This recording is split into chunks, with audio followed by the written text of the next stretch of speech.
네, 안녕하세요. 설일기입니다. 오늘은 채권시장 이야기를 한번 해볼까 합니다. 지금 10년물 금리가 4.34%에서 요 근래에는 4.2%와 그 위쪽 밴드로 왔다 갔다 하고 있습니다.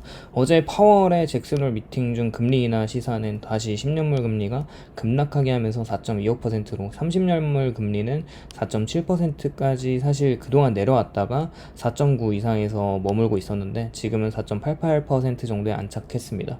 8월에 발표된 7월 CPI는 안정적이었지만 PPI 생산자 물가지수가 급등을 했고요. 제조업 서비스 PMI가 반등하면서 생각을 해보면 앞으로 관세 영향이 본격화되는 시기가 이제 얼마 남지 않았다는 것과 기업들이 물가를 올리면서 미국 경기가 꺾이지 않는 것 같은 요즘에 소비자들에게 가격 전가가 이루어진다면 본격적으로 CPI는 상품 위주로의 가격이 급등을 하게 될 텐데 그 부분에 대해서 채권 시장은 계속 숏을 치고 있는 상황인 것 같습니다. 사실 이번 CPI의 급등으로 관세 인플레에 쫄아 있었지만 항공료와 주식 수수료, 헬스케어 쪽의 비용 상승으로 관세랑은 무관한 물가 상승으로 생산자 물가 지수가 발표가 되었다고 생각하고 있어요. 또 미국의 소비의 바로미터라고 볼 수 있는 월마트 실적이 나왔습니다. 지난 분기 조정 주당 순이익이 74센트보다 낮은 68센트로 나왔고 매출은 전년비 4.8%로 올랐고 순이익도 높아졌지만 시장 예상치를 밑돌았다는 것으로 보고 있습니다. 일단 월마트 컨퍼런스 콜에서는 트럼프 관세의 충격을 피하지는 못할 것이고 점점 비용 증가로 인한 저소득층과 중산층들의 소비를 앞으로 줄이게 될 거라는 예측을 하고 그렇게 말하고 있습니다. 결국 기업들이 생각하는 앞으로 관세로 인한 물가를 소비자들에게 전가할 수 있는 밑밥을 깔고 있다고 보고 있고 소비자들은 점점 임의 소비재 소비를 줄이고 있고 외식을 확실히 줄이고 있는 모습이 나타나고 있어요.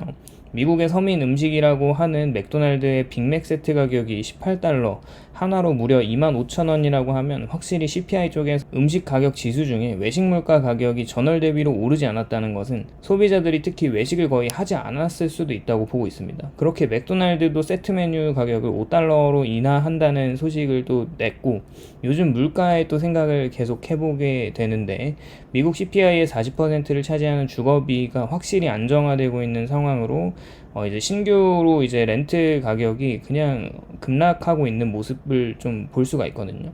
그렇게 주택 시장이 침체까지는 아니지만 계속 안 좋다는 것과 관세를 맞는 국가에서 수출하는 물품들의 가격을 또 그쪽에서 부담하는 부분과 미국 내 수입 물가 지수는 안정된 모습이라고 생각해보면 일단 미국 내 기업들에게 전가되는 물가는 생각보다 크지 않을 수도 있다고 보고 있고 트럼프 행정부도 이 점을 생각해서 자국 내에서 생산된 물건들에는 관세가 없다고 하니까 어쩌면 이번 월마트나 대규모 소매업체에서 가격 상승을 계속 예고는 하지만 소비자들이 어떤 수요를 봤을 때 소비를 하지 않는다면 그 물가 상승이 CPI에 나타날까 좀 생각을 하고 있습니다.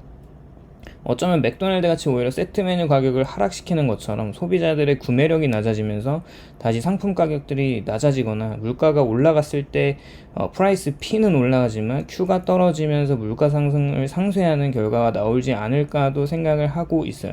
어쩌면 인플레보다는 소비 침체로 인한 디플레이션이 나타날 수도 있지 않을까 생각을 하고 있습니다. 또 미국의 채권 금리가 안정되지 않는다면 트럼프 행정부는 계속해서 부담이 될 수밖에 없습니다. 단기 채권으로 계속 롤오버 만기되는 채권들을 다 돌리고 있고 그 이자 비용이 엄청나기 때문에 어떻게든 물가를 낮추고 싶은 마음일 거고 OBBA 법안이 통과되면서 나왔던 부채에 대한 이슈는 지금 잠잠해지는 것 같기 때문에 이번 8월 말에 나오는 개인 소비자 물가지수 PC가 좀 안정된 모습과 9월에 나오는 8월 소비자 물가지수가 안정된 모습으로 나와준다면 채권 시장은 더 여기서 안정되면서 랠리를 할 수 있을 것 같고 그때 또 주식시장도 낮아진 금리로 인한 리스크 프리미엄이 좀 사라지면서 약세장을 탈피하고 올라갈 거라는 생각을 하고 있어요.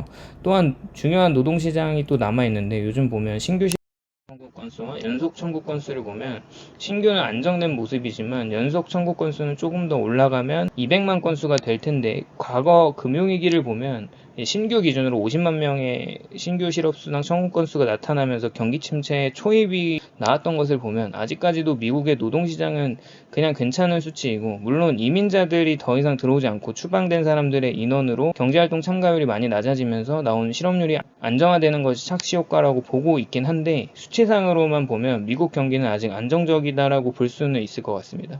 9월에 발표되는 노동시장의 균열이 아마 모든 자산시장에서 촉각을 보고 있을 건데요. 5월, 6월에 비농업고용지수의 숫자가 대폭 하향했던 것 같은 쇼크가 이번에도 있을지 없을지 보는 게 관건인 것 같습니다. 저는 개인적으로 앞으로 나올 노동 균열이 있을 것도 같아서 또 이번 잭슨홀에서 파월도 노동시장에 좀 초점을 맞출 것 같다는 시사를 또 했죠.